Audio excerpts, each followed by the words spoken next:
الحمد للہ رب العالمین والصلاة والسلام علی محمد الامین فاعوذ باللہ من الشیطان الرجیم بسم اللہ الرحمن الرحیم۔ خواتین و حضرات، ہم سورہ مومنون کی آیت 34 سے درس کی ابتدا کر رہے ہیں۔ اللہ تعالیٰ نے نوح علیہ السلام کی سرگزشت سے استدلال کی ابتدا کی۔ اس کے بعد ان دو قوموں کا ذکر کیا جن کی داستان اہل عرب کے لیے ایک معروف داستان تھی، یعنی عاد اور ثمود۔ میں یہ عرض کر چکا ہوں کہ نبوت کا ایک دور وہ ہے جو سیدنا ابراہیم پر ختم ہوا ہے، اور ایک دور وہ ہے جو سیدنا ابراہیم کے بعد پھر شروع ہوا۔ سیدنا ابراہیم کا اپنا علاقہ عراق کا علاقہ ہے، وہ وہاں سے ہجرت کر کے آئے۔ ان سے کہا گیا کہ اپنی اولاد کو وہ اب کنعان میں، جزیرہ نما عرب میں اور اس کے نواح میں آباد کریں۔ چنانچہ یہی علاقہ ہے جس میں پھر اللہ تعالیٰ نے رسولوں کے سلسلے کو بھی بتدریج ختم کر دیا، یعنی وہ رسول جو قوموں کی طرف بھیجے جا رہے تھے۔ نوح علیہ السلام، پھر ان کے بعد عاد و ثمود، جن میں سے عاد کی طرف سیدنا ہود اور ثمود کی طرف سیدنا صالح کو بھیجا گیا۔ یہ عرب کی اقوام بعیدہ ہیں۔ نوح علیہ السلام کے زمانے ہی میں یہ قومیں بھی یہاں آباد ہوئی ہیں، اور پھر اس کے بعد ان کی طرف بھی اللہ کے پیغمبر آئے۔ ان میں خاص طور پر ہود اور صالح کی سرگزشت بہت معلوم و معروف رہی ہے۔ یہی علاقہ ہے جس میں سیدنا ابراہیم کے بھتیجے لوط نے نینوا کے باشندوں پر اتمام حجت کیا۔ شعیب علیہ السلام نے مدیان کے باشندوں پر، جو سیدنا ابراہیمی کی اولاد ہے، اور بتدریج پھر سیدنا موسیٰ کے زمانے میں بنی اسرائیل اللہ تعالیٰ کی منتخب کی قوم کی حیثیت سے فلسطین میں آباد کر دیے گئے۔ اس کے بعد کی داستان پھر بنی اسرائیل کی داستان ہے، جس کا خاتمہ بنی اسماعیل میں آخری پیغمبر کی بعثت پر ہوا ہے۔ یہاں یہ دو قومیں زیر بحث ہیں، یعنی قوم ہود اور قوم صالح۔ ان کے ساتھ کیا گفتگو ہوئی، اس میں یہ بیان ہوا تھا کہ اس کے سرداروں نے نہ صرف یہ کہ انکار کر دیا، بلکہ صاف صاف کہا کہ یہ آخرت وغیرہ سب افسانے ہیں، یہی دنیا کی زندگی ہے، اور دنیا کی زندگی میں جو آسودگی ہمیں حاصل ہے اسی کے تحت یہاں سرداری کے اور قیادت کے فیصلے بھی ہوتے ہیں۔ یہ کوئی نئی داستان، کوئی نئی کہانی سنا رہے ہیں، یہ ہم نے اپنے پہلوں میں بھی کبھی نہیں سنی، اور اب بھی اگر تم اس کی طرف کان لگاؤ گے تو گھاٹے ہی میں رہو گے۔ یہاں تک بات پہنچ گئی تھی۔ وَلَئِنْ أَطَعْتُمْ بَشَرًا مِثْلَكُمْ إِنَّكُمْ إِذًا لَخَاسِرُونَ۔ اب اگر تم نے اپنے ہی جیسے ایک آدمی کی بات مان لی تو اس وقت ضرور گھاٹے میں رہو گے۔ یعنی بات ماننے کے لیے تو یہ دیکھنا چاہیے کہ تمہارے اندر کے ممتاز لوگ کون ہیں، علم میں، دولت میں یا دوسری خصوصیات میں کن کو اللہ تعالیٰ نے منتخب کیا ہے، صلاحیتیں دی ہیں، وقار دیا ہے، شان و شوکت دی ہے۔ وہ لوگ ہیں جو تمہاری رہنمائی کر رہے ہیں، اور صدیوں سے یہ سلسلہ چلا آ رہا ہے۔ اس میں اپنے ہی جیسے ایک آدمی کے بارے میں یہ خیال کر لینا کہ اس کو پیغمبری کے لیے منتخب کر لیا گیا ہے، یہ نری سفاہت ہے۔ اس کے بعد انہوں نے دعوت پر بھی تبصرہ کیا اور یہ کہا کہ ایعدکم انکم اذا متم وکنتم ترابا وعظاما انکم مخرجون، کیا یہ تمہیں ڈراتا ہے کہ جب تم مر جاؤ گے اور مٹی اور ہڈیاں ہو جاؤ گے تو اپنے قبروں سے لازماً نکالے جاؤ گے؟ یہ پیغمبروں کی دعوت ہے، وہ اسی حقیقت کی منادی کرنے کے لیے آتے ہیں۔ چنانچہ اس پر بھی انہوں نے تبصرہ کیا۔ یہ بات کہ اس کائنات کا خالق ہے یہ قبول کی جا سکتی ہے، لیکن یہ کہ ہم سب ایک دن اٹھائے جائیں گے، وہاں پیش کیے جائیں گے، وہاں حساب و کتاب ہوگا، یہ بڑی بعید بات ہے، یہ کوئی سمجھ میں نہ آنے والی بات ہے۔ دنیا ہے، چل رہی ہے، یہ کائنات بھی چل رہی ہے، اس میں لوگ آتے ہیں، لوگ چلے جاتے ہیں، یہاں جیتے ہیں، یہاں مرتے ہیں۔ اس کو سمجھنے سمجھانے میں کوئی دو رائیں ہو سکتی ہیں، لیکن یہ آ کر جو بات کہہ رہے ہیں کہ تم تیار ہو جاؤ، تم کو موت کے بعد اٹھایا جائے گا، تم حساب کتاب کے لیے پیش کیے جاؤ گے، یہ بالکل بے معنی بات ہے۔ یعدکم انکم اذا متم وکنتم ترابا وعظاما انکم مخرجون، کیا یہ تمہیں ڈراتا ہے کہ جب تم مر جاؤ گے اور مٹی اور ہڈیاں ہو جاؤ گے تو اپنی قبروں سے لازماً نکالے جاؤ گے؟ یہ تمہیں وعید سنا رہا ہے، یہ بتا رہا ہے۔ اس نے اس چیز کی منادی کرنا شروع کی ہے، اس نے جو بات کہنا شروع کیا، کیا وہ بس یہی ہے؟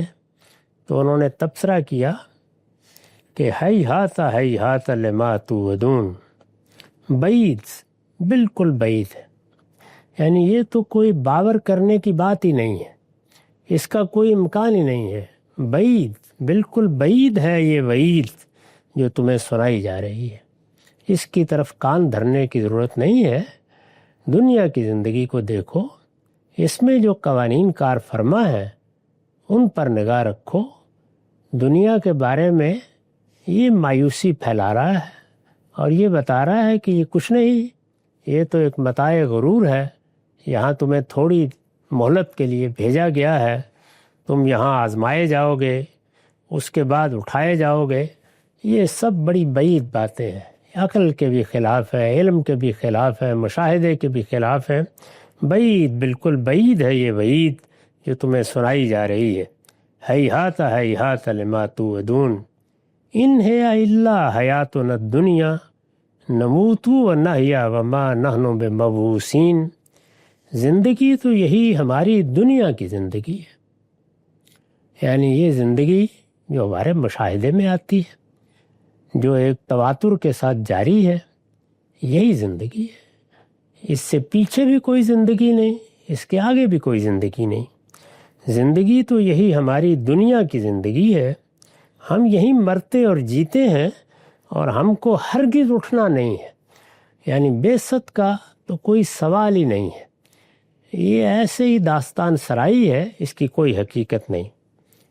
اور پھر آخر میں وہی استخفاف کا اسلوب، ان هو الا رجل افترى علی اللہ کذبا وما نحن له بمؤمنین، کچھ نہیں، یہ ایک آدمی ہے جس نے خدا پر ایک جھوٹ گڑھا ہے اور ہم اس کو ہرگز ماننے والے نہیں۔ یہ جس زمانے کی داستان سنائی جا رہی ہے وہ سیدنا نوح کے بعد کا زمانہ ہے، یعنی ہزاروں سال پہلے بھی یہ نقطہ نظر رکھنے والے لوگ موجود تھے، ایک پوری قوم کی صورت میں موجود تھے، وہ قوم کے سردار تھے، ان کی رہنمائی کر رہے تھے، اس لیے یہ لحاظ ہر زمانے میں موجود رہا ہے، اس کی صورتیں اور اس کا استدلال تبدیل ہو جاتا ہے۔ اگر اللہ تعالیٰ کے بارے میں یہ خیال کیا جائے کہ جیسے ایک قانون کار فرما ہوتا ہے اور وہ قانون نتیجہ خیز ہوتا ہے، یا ایک روحانی سی حقیقت ہے جو اس کائنات میں کام کر رہی ہے اور وہ اسی کائنات کی کلیت ہے، یا یہ سمجھا جائے کہ کوئی خالص ذات ہے جس کی نہ صفات ہیں نہ کوئی خصائص ہیں، وہ بس ایک محرک کا کام کرتی ہے، اس کی کوئی شخصیت نہیں ہے، تو ظاہر ہے کہ پھر یہ ماننا کہ یہ دنیا کسی اسکیم کے تحت بنی ہے، اس کا کوئی مقصد ہے، اس میں ہم سے کچھ تقاضے کیے گئے ہیں، ان تقاضوں کو پورا کرنا ضروری ہے، موت زندگی کا خاتمہ نہیں ہے، اس کے بعد کوئی نئی زندگی شروع ہوگی اور وہاں اس ابتلاء کے نتائج سامنے آئیں گے، یہ سب پھر داستان سرائی ہی لگتی۔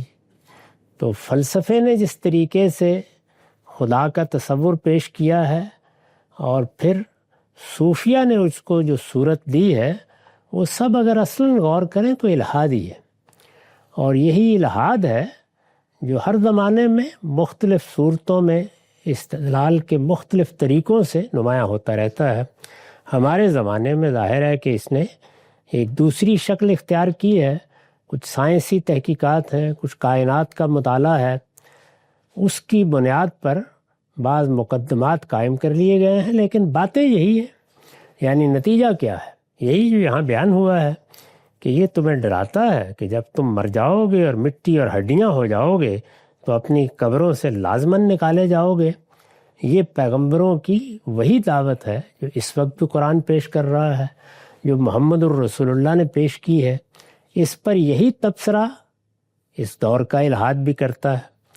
یہ بات کہ آخرت ہے، اس میں حساب ہوگا، اس میں جواب دہی ہوگی، اس میں ایک نئی زندگی شروع ہوگی، وہ اصل زندگی ہے، اس پر اس دور کا الحاد بھی یہی تبصرہ کرے گا کہ بعید، بالکل بعید ہے یہ وعید جو تمہیں سنائی جا رہی ہے۔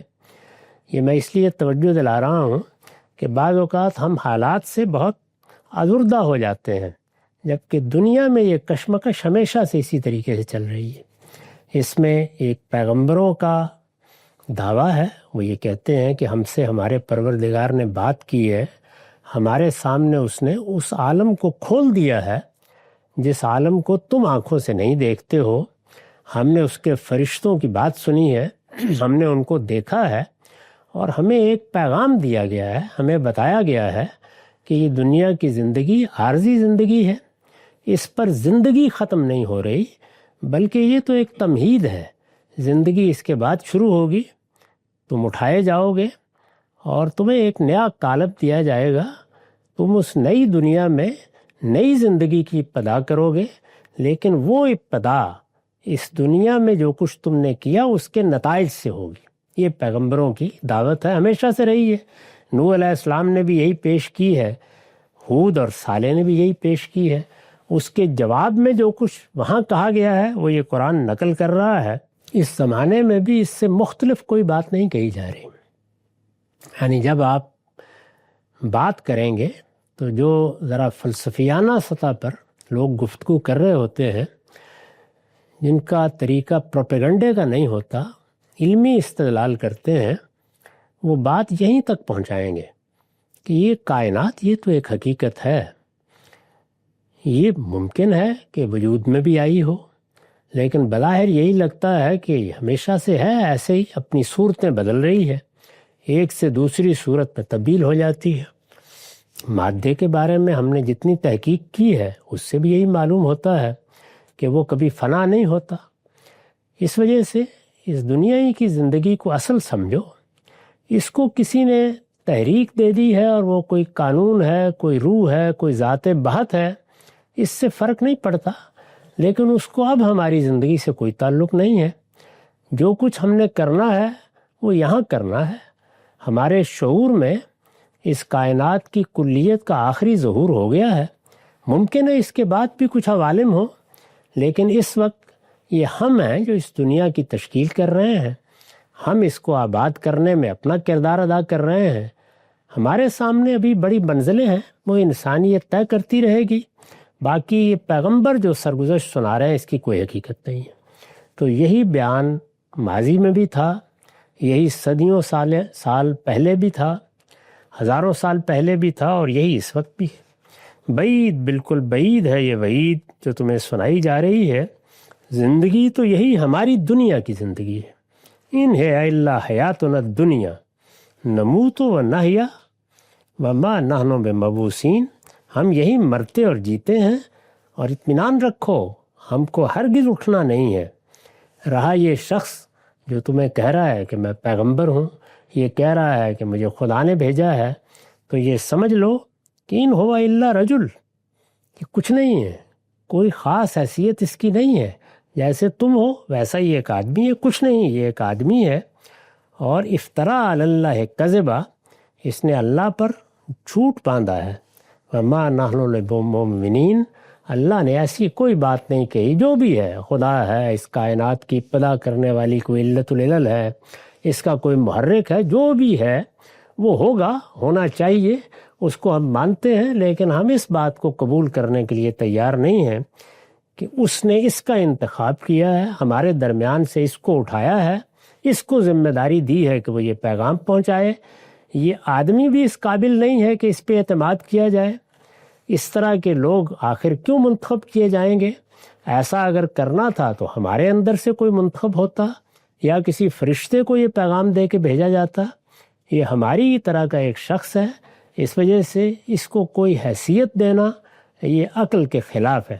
اور جو یہ دعوے کر رہا ہے کہ تم اٹھائے جاؤ گے اور تمہاری ہڈیاں بھی دوبارہ بنا دی جائیں گی اور تمہیں ایک نیا قالب دے دیا جائے گا اور تمہارا حساب کتاب ہوگا، یہ سب ایسے ہی ہے۔ بعید، بالکل بعید ہے یہ وعید جو تمہیں سنائی جا رہی ہے۔ تو اس طریقے سے سیدنا ہود اور سیدنا صالح دونوں کی قوم نے ان کے ساتھ یہ معاملہ کیا۔ قال رب انصرنی بما کذبون، اس پر رسول نے دعا کی کہ میرے پروردگار اب تو اسی چیز سے میری مدد فرما جس میں انہوں نے مجھے جھٹلا دیا ہے۔ اسی چیز سے یعنی جو دینونت کے ظہور کے بارے میں مجھے کہا گیا تھا، پیغمبروں سے یعنی رسولوں سے یہ وعدہ کیا جاتا ہے کہ تمہیں سائل کی درخواست دے کر نہیں بھیجا گیا، لوگ چاہیں تو مانیں چاہیں تو نہ مانیں، تمہارے ذریعے سے جزا و سزا برپا ہو جائے گی، اور پھر یہ لوگ دنیا ہی کی زندگی میں وہ نتیجہ دیکھ لیں گے۔ ان کا دعویٰ یہ ہے کہ یہ دنیا ہی کی زندگی ہے، تو اچھی بات ہے، ان کا معاملہ ہم اس دنیا کی زندگی ہی میں ختم کر دیتے ہیں۔ تو انہوں نے کہا، اپنے پروردگار سے دعا کی کہ پروردگار ہم نے اپنا فرض ادا کر دیا، اپنی بات پہنچا دی، اب یہ لوگ کسی درجے میں بھی اس بات کو قبول کرنے کے لیے تیار نہیں ہے۔ یہ ہے وہ جواب جو ہمیں برسوں کی جد و جہد کے بعد ملا ہے۔ ہم نے ہر لحاظ سے ان کے دروازوں پر دستک دی ہے۔ اگر کبھی سورہ نوح کو پڑھنے کا موقع ملے تو اس میں انہوں نے بڑی دردمندی کے ساتھ بتایا ہے کہ میں نے تو ان کی مجلسوں میں جا کر انہیں یہ بات بتائی ہے، میں نے ان کی خلوت میں بھی ان کے ساتھ سرگوشیاں کی ہیں اور ان کو سمجھانے کی صحیح کی ہے، لیکن یہ بات سننے کے لیے تیار نہیں ہے۔ تو پیچھے ذکر ہوا کہ نوح علیہ السلام نے بھی آخر میں دعا کے لیے ہاتھ اٹھا دیے۔ دعا کے لیے ہاتھ اٹھانے کا مطلب یہ ہے کہ پروردگار میری طاقت ختم ہو گئی، اب مجھے بھی اس سے سبق دوش کر دیا جائے، اور ان لوگوں کو بھی اب بتا دیا جائے کہ یہ دنیا کی زندگی کو اصل سمجھتے ہیں تو ان کا حساب بھی یہاں ہو جائے گا۔ میرے ساتھ یہی آپ کا وعدہ تھا، اب وہ پورا کر دیا جائے۔ اس پر رسول نے دعا کی کہ میرے پروردگار اب تو اسی چیز سے میری مدد فرما جس میں انہوں نے مجھے جھٹلا دیا ہے۔ قال اما قلیل، ارشاد ہوا اب زیادہ دیر نہیں ہوگی، یعنی جس وقت رسول ہاتھ اٹھا دیتا ہے تو بس پھر ایک آخری مہلت ہوتی ہے۔ یہ مختلف قوموں کے لیے جیسے کہ قرآن نے بتایا ہے مختلف رہی ہے۔ مثلا انہی قوموں کے لیے ایک اونٹنی کا انتخاب کیا گیا اور بتا دیا گیا کہ اچھی بات ہے، ہم نے یہ اونٹنی نامزد کر دی ہے، آخری مہلت ہے، اگر یہ اس اونٹنی کو اسی طرح رہنے دیں گے تو مہلت کا عرصہ بھی جاری ہوگا، لیکن اگر یہ اس کو کوئی نقصان پہنچائیں گے تو بس وہ وقت ہے جب ان کی مہلت ختم ہو جائے گی۔ پھر اسی طریقے سے یہ بتایا گیا ہے کہ جب عذاب کے بادل آ گئے اور وہ خیال کر رہے تھے کہ یہ ہماری زمین کو سیراب کرنے آئے ہیں، تو اس وقت بھی بس آخر میں ایک الٹیمیٹم دیا گیا اور یہ کہا گیا کہ اب آپ یہاں سے نکل جائیں۔ یہ وہ دینونت ہے جس کو قرآن مجید نے دلیل کے طور پر پیش کیا ہے کہ جب اس زمانے میں ان قوموں نے انکار کر دیا تو پھر اللہ تعالیٰ نے دنیا میں حساب و کتاب برپا کر کے دکھا دیا۔ ان کے لیے وہ سزا تھی، ہمارے لیے وہ عبرت ہے۔ تو تم اگر چاہو تو تاریخ کے ان واقعات سے سبق لے سکتے ہو۔ ارشاد ہوا اب زیادہ دیر نہیں ہوگی، قال اما قلیل لیصبحن نادمین، اب زیادہ دیر نہیں ہوگی کہ یہ پچھتاتے رہ جائیں گے، یعنی اب گنتی کے دن ہیں، تھوڑی سی مہلت دیں گے، بس الٹیمیٹم ہوگا۔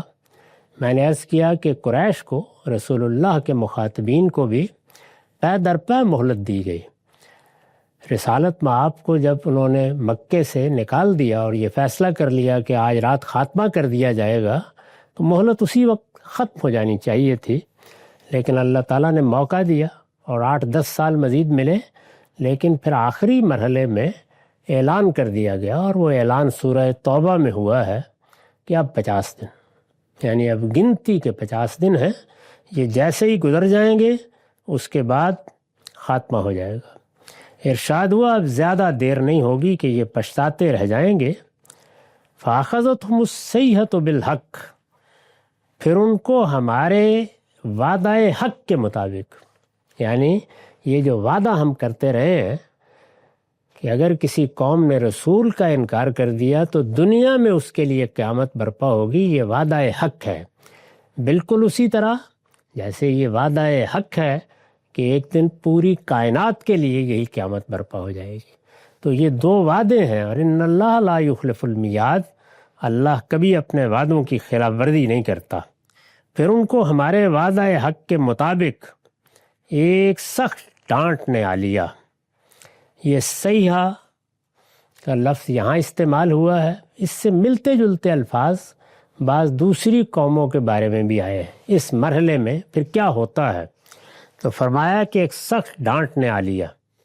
جس طرح قیامت کے بارے میں یہ بتایا جاتا ہے کہ اس میں ایک سور پھونکا جائے گا، جیسے نرسنگا پھونکا جاتا ہے، اور پھر قیامت کی ابتدا ہو جائے گی۔ تو یہاں بھی یہ معلوم ہوتا ہے کہ ایک گویا پورے نظام کے اندر گڑگڑاہٹ، گرج اور ایک ڈانٹ سی آتی ہے، اور پھر اللہ تعالیٰ کی طرف سے دینونت کی ابتدا ہو جاتی ہے۔ ایک سخت ڈانٹ نے آ لیا۔ میں نے لکھا ہے یہ عذاب الہی کی تعبیر ہے، یعنی اللہ تعالیٰ کے عذاب کے لیے گویا یہ ابتدائی اعلان ہوتا ہے۔ یہ عذاب الہی کی تعبیر ہے جو قرآن میں اس کی ہر صورت کے لیے اختیار کی گئی ہے۔ اس کو آواز کے عذاب کے ساتھ خاص کر دینا صحیح نہیں ہے، یعنی یہ کوئی آواز کا عذاب نہیں ہے، بلکہ یہ اصل میں عذاب کی ابتدا ہے۔ پھر کیا ہونا ہے، وہ کہیں پہ طوفان آئے گا، کہیں پہ سیلاب سب کچھ اٹھا کے لے جائے گا، کسی جگہ زلزلہ ہوگا، اور کہیں سخت سردی اپنی انتہا کو پہنچ جائے گی۔ قرآن مجید نے مختلف صورتیں بیان کی ہیں، لیکن اس کی ابتدا یہیں سے ہوتی ہے۔ فَأَخَذَتْهُمُ الصَّيْحَةُ، پھر ان کو ہمارا وعدہ حق کے مطابق ایک سخت ڈانٹ نے آ لیا۔ فَجَعَلْنَاهُمْ غُثَاءً، اور ہم نے ان کو خس و خاشاک کر دیا، یعنی اپنے گھر بنا کے بیٹھے ہوئے تھے، بڑے بڑے محلات انہوں نے پہاڑوں میں تراشے تھے، اور قومیں بھی ایسی تھیں کہ لم یخلق مثلها فی البلاد، قرآن نے کہا ہے کہ اس سے پہلے اس طرح کی قومیں زمین پر نہیں آئی تھیں، لیکن پھر سب کچھ خس و خاشاک ہو گیا۔ تو اب بھی عرب میں ان کے آثار موجود ہیں، ان کے وہ گھر موجود ہیں، وہ دیکھے جا سکتے ہیں۔ قرآن مجید نے بعض جگہوں پر نام لے کر ان کا ذکر کیا ہے، اور قریش کو توجہ دلائی ہے کہ تمہاری تو اپنی سرزمین میں وہ بستیاں، وہ شہر، وہ قریے موجود ہیں جہاں انہوں نے اپنے محلات بنائے، جہاں ان کی تہذیب نمایاں ہوئی، جہاں انہوں نے ایک بڑے تمدن کی بنیاد رکھی، ان کو ہم نے محفوظ رکھا ہے، وہ اب بھی دیکھے جا سکتے ہیں۔ ایک دنیا ان کو جا کر دیکھتی ہے، وہ مدائن صالح میں بھی ہیں، پٹرا میں بھی ہیں۔ تو یہ فرمایا کہ یہ وہ قومیں تھیں جنہوں نے اس طریقے سے انکار کیا، تو پھر ایک ڈانٹ نے ان کو آ لیا، اور ہم نے ان کو خس و خاشاک کر دیا۔ فَجَعَلْنَاهُمْ غُثَاءً فَبُعْدًا لِلْقَوْمِ الظَّالِمِينَ، سو ایسے ظالم لوگوں پر خدا کی لعنت۔ تو یہ لعنت، پھٹکار، اس کا مطلب ہے رحمت سے دور کر دیے گئے۔ ہمارے ہاں یہ دشنام کی طرح کی چیز بن گئی ہے لعنت۔ اس کا مطلب ہوتا ہے کہ خدا نے اپنی رحمت سے ان کو دور کر دیا۔ جب کسی پہ لعنت کی جاتی ہے تو اس میں ایک بد دعا ہوتی ہے کہ خدا تمہیں اپنی رحمت سے دور کر دے۔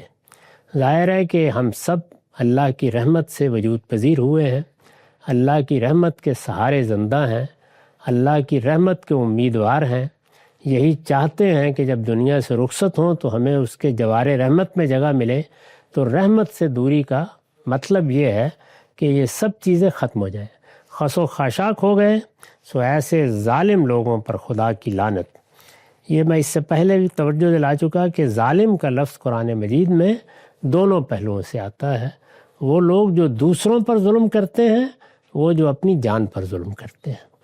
شرک، کفر اور بدعت یہ اپنی جان پر ظلم ہے، اور کسی کو مار دینا، کسی کی جان لے لینا، کسی کی آبرو پر حملہ آور ہونا، کسی کے مال پر حملہ آور ہونا، یہ دوسروں پر ظلم ہے۔ تو ظالم لنفسہ ہی بھی لوگ ہوتے ہیں اور ظالم لغیرہ ہی بھی ہوتے ہیں۔ سو ایسے ظالم لوگوں پر خدا کی لعنت۔ فرمایا ثم انشأنا من بعدہم قرونا آخرین، یعنی یہ نوح کی سرگزشت تھی، یہ عاد و ثمود تھے، پھر ان کے بعد ہم نے دوسری قومیں اٹھائیں، یعنی پے در پے بہت سی قومیں دنیا میں پیدا ہوئیں، اور یہ ہم جانتے ہیں کہ وہ پھر آہستہ آہستہ دنیا کے مختلف علاقوں کی طرف ہجرت کرتی رہیں۔ یہ ہجرت کے بڑے واقعات ہیں جن سے قومیں، افراد ایسی ایسی جگہوں تک پہنچے ہیں کہ اب دیکھ کر حیرت ہوتی ہے۔ لیکن بہرحال پے در پے قومیں اٹھائیں، انہوں نے بھی اپنے رسولوں کے ساتھ یہی معاملہ کیا، یعنی ان میں اسی طرح رسول بھی آئے۔ یہی زمانہ ہے جس کے بارے میں پھر سورہ یونس میں کہا ہے کہ لکل امت الرسول، یعنی ایک دور میں جب قومیں الگ الگ منتشر ہو رہی تھیں اور اپنے اپنے علاقوں میں جا رہی تھیں، تو ان کے جانے سے پہلے ہم نے ان کی طرف رسول بھیجے تاکہ وہ یہ دعوت بھی اپنے ساتھ لے کے جائیں۔ ان سب نے اپنے رسولوں کے ساتھ یہی معاملہ کیا، یعنی جو معاملہ قوم نوح نے کیا، چند لوگ کشتی کے مسافروں کے برابر، اسی طرح یہ صالح اور ہود چند لوگ بھی نہیں ہیں، گھر والوں میں سے بھی بعض ماننے کے لیے تیار نہیں ہوئے، انہوں نے بھی اپنے رسولوں کے ساتھ یہی معاملہ کیا۔ چنانچہ کوئی قوم نہ اپنے لیے مقرر وقت سے آگے جاتی تھی نہ پیچھے رہتی تھی، یعنی جب اللہ تعالیٰ رسول بھیج دیتے تھے تو اس کی اجل مقرر کر دیتے تھے۔ ثم انشأنا من بعدہم قرونا آخرین ما تسبق من امت اجلها وما یستاخرون، یعنی ان کے لیے جو اجل مقرر کر دی جاتی تھی، جیسے انسانوں کے لیے، میرے لیے، آپ کے لیے ایک وقت مقرر ہے، وہ وقت آ جاتا ہے تو پھر کوئی بچا نہیں سکتا، یعنی بیماری، تکلیف، حوادث، کوئی بھی ذریعہ بن جائے اور کوئی ذریعہ بھی نہ ہو، ہر شخص کو ایک دن اس کا مزہ چکھنا ہے۔ کل نفس ذائقۃ الموت، تو ہر ایک کے لیے ایک اجل مقرر ہے۔ تو اسی طرح ان قوموں کے لیے بھی ایک اجل مقرر کر دی جاتی تھی کہ اب ان کو اتنی مہلت ہے، یہ اپنے رسول کی بات مانیں گے تو ان کے لیے سرفرازی ہے، اور نہیں مانیں گے تو زمین ہی پر ان کا حساب چکا دیا جائے گا۔ کیوں زمین پر چکا دیا جائے گا وہ پیچھے بیان ہو گیا، اس لیے کہ یہ اسی دنیا کی زندگی کو اصل سمجھتے ہیں۔ انہوں نے اللہ کے پیغمبروں کی دعوت کو قبول کرنے سے انکار کر دیا ہے، اور حق کو جان کر سمجھ کر نہیں مانا، اس لیے اب زمین پر ان کے رہنے کا جواز نہیں۔ ان کے لیے ہمارا عذاب، ہمارا حساب کتاب سب اسی دنیا میں ہو گیا، یہاں سے ابتدا کر رہے ہیں، مرنے کے بعد بھی ان کے ساتھ یہی معاملہ جاری رہے گا۔ اور جیسے کہ قرآن نے کہا کہ جب یہ اٹھائے جائیں گے تو ثم یردون الی اشد العذاب، تو ان قوموں کو قرآن مجید نے یہاں بیان فرمایا۔ پھر ان کے بعد ہم نے دوسری قومیں اٹھائیں، انہوں نے بھی اپنے رسولوں کے ساتھ یہی معاملہ کیا۔ چنانچہ کوئی قوم نہ اپنے لیے مقرر وقت سے آگے جاتی تھی نہ پیچھے رہتی تھی، یعنی جو اجل ہم نے مقرر کر دی تھی، ٹھیک اس موقع پر مہلت دے کر، الٹیمیٹم دے کر ہم اس کا خاتمہ کر دیتے تھے۔ میں نے اس کی وضاحت میں لکھا ہے یہ مخاطبین کو تنبیہ ہے، یعنی یہ کیوں بتایا؟